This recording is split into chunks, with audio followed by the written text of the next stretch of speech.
The first four trumpets bring judgments on the different zones of creation, on the heavens, the earth, and the seas. And the first four trumpets also roughly follow the sequence of the days of creation.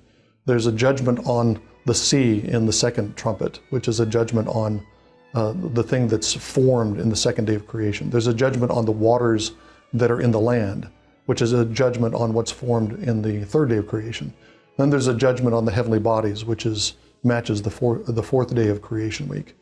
And when we get to the fifth trumpet, we find that it's still following the creation week. The fifth day of the creation week is the day when God made all the swarming things. And the fifth trumpet reveals swarming things, locusts that emerge out of a pit.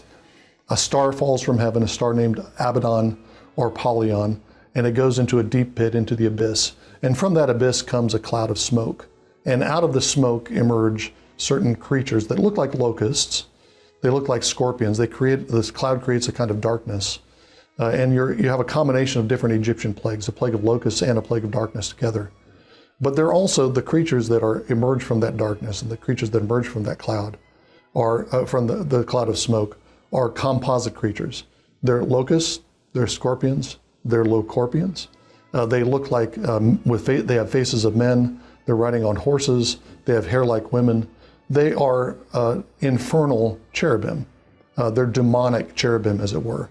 And what we have, I think, in the scene in the fifth trumpet is a scene of the temple that's being turned into its opposite. The temple is supposed to be a stairway to heaven.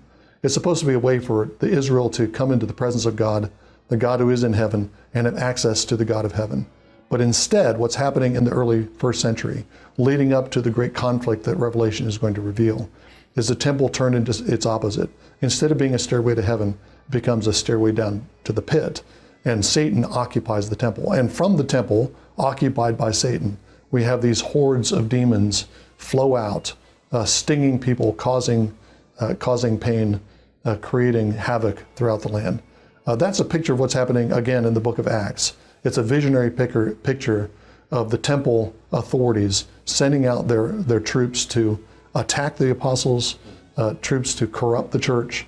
All of that is being orchestrated from the temple, which is now occupied by Satan. And that intensifies the conflict that's going to end up with a great conflagration, a great conflict in the first century, a conflict between the martyrs and those hordes that are inspired by Satan.